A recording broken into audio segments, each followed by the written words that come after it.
Hi friends, welcome to Pradeesh சமையல். இன்றைக்கி நம்ம பார்க்க போகிறது மாங்காய் பச்சடி. வாங்க எப்படி செய்கிறதுன்னு பார்க்கலாம். மாங்காய் பச்சடிக்கு தேவையான பொருட்கள்: மாங்காய்.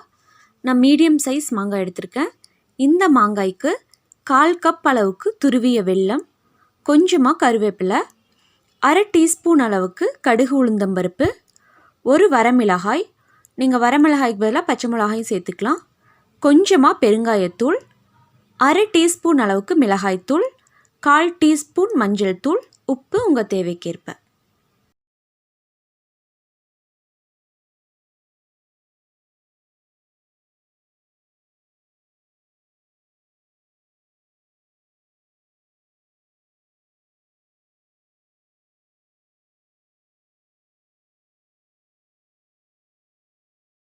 மாங்காயை இந்த மாதிரி சின்ன சின்னதாக கட் பண்ணி எடுத்துக்கோங்க.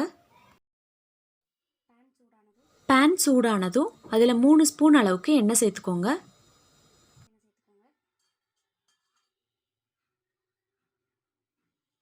எண்ணெய் காஞ்சதும் 1/2 டீஸ்பூன் அளவுக்கு கடுகு உளுந்தம்பருப்பு, கடுகு வெடித்ததும் வரமிளகா, நீங்கள் வரமிளகாய்க்கு பதிலாக பச்சை மிளகாய் கூட சேர்த்துக்கலாம். அதுக்கப்புறம் கொஞ்சமாக கருவேப்பிலை. இப்போது நம்ம கட் பண்ணி வச்சுருக்க மாங்காயை அதில் சேர்த்திடலாம். சேர்த்திட்டு நல்லா வதக்கி விட்டுருங்க. அதுக்கப்புறம் ஒரு 1/4 டீஸ்பூன் அளவுக்கு மஞ்சள் தூள், கொஞ்சமாக உப்பு. நான் ஒரு 1/2 டீஸ்பூன் சேர்க்குறேன். நீங்கள் ஃபஸ்ட்டு சேர்க்குறப்ப கொஞ்சம் கம்மியாக சேர்த்துக்கோங்க. பத்தலை அப்படின்னா நம்ம லாஸ்ட்டில் ஆட் பண்ணிக்கலாம். ஒரு 1/2 டீஸ்பூன் அளவுக்கு மிளகாய்த்தூள். நான் ஃபஸ்ட்டே வரமிளகா சேர்த்துட்டேன், அதனால் 1/2 டீஸ்பூன் மட்டும் எடுத்துக்கிறேன். உங்களுக்கு காரம் அதிகமாக வேணும்னா நீங்கள் இன்னும் கொஞ்சம் சேர்த்திக்கலாம். சேர்த்திட்டு நல்லா வதக்கி விட்டுருங்க.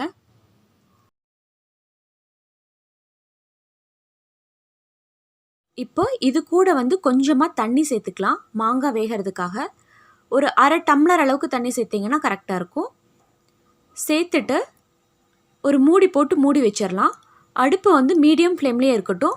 ஒரு 4 இல்லை 5 நிமிஷம் வெந்தால் போதும், கரெக்டாக இருக்கும். இப்போது 5 நிமிஷம் ஆயிடுச்சு. நம்ம ஓப்பன் பண்ணி பார்க்கலாம்.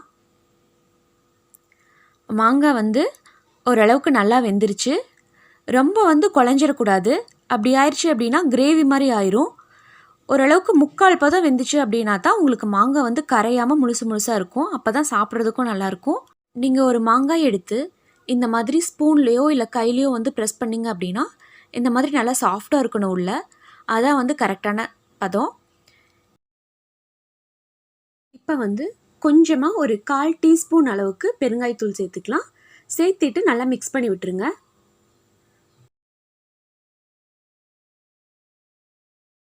இப்போ இது கூட நம்ம துருவி வச்சுருக்கிற வெல்லத்தை சேர்த்துடலாம். நீங்கள் வெல்லத்தை அப்படியும் சேர்த்துக்கலாம். இல்லை அப்படின்னா கொஞ்சமாக தண்ணி சேர்த்து நல்லா கரைச்சிட்டு அதுக்கப்புறம் கூட சேர்த்துக்கலாம். சேர்த்துட்டு நல்லா மிக்ஸ் பண்ணி விட்டுருங்க. வெல்லம் கரையணும். ஒரு 2 நிமிஷம் அப்படியே வதக்கி விட்டிங்கன்னா வெல்லம் நல்லா கரைஞ்சிரும். இப்போது வெல்லம் நல்லா கரைஞ்சிருச்சு. மாங்காயும் நல்லா வெந்துருச்சு. அவ்வளோதான், நமக்கு டேஸ்டான மாங்காய் பச்சடி ரெடி ஆயிடுச்சு. ஸ்டவ் ஆஃப் பண்ணிவிட்டு நம்ம சர்வ் பண்ணிடலாம்.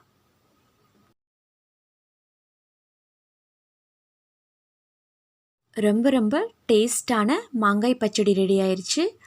இதை நம்ம கொஞ்சம் அதிகமாக செஞ்சு ஒரு பாட்டிலில் போட்டு ஸ்டோர் பண்ணிட்டோம் அப்படின்னா ஒரு 2 இல்லை 3 வாரத்துக்கு நம்ம யூஸ் பண்ணிக்கலாம். இதை ஒயிட் ரைஸ் கூட வச்சு சாப்பிடலாம். தயிர் சாப்பாட்டுக்கு ரொம்ப ரொம்ப சூப்பராக இருக்கும். மாங்காய் ஆல்ரெடி புளிப்பு, அது கூட நம்ம வெல்லம், உப்பு, காரம் எல்லாம் சேர்க்குறனால எல்லாமே சேர்ந்து டேஸ்ட் சூப்பராக இருக்கும். எல்லோரும் மறக்காமல் ஒரு டைம் ட்ரை பண்ணி பாருங்கள். உங்களுக்கு கண்டிப்பாக பிடிக்கும். பிடிச்சிருந்துச்சு அப்படின்னா லைக் பண்ணுங்கள், ஷேர் பண்ணுங்கள், சப்ஸ்கிரைப் பண்ணுங்கள். தேங்க்யூ.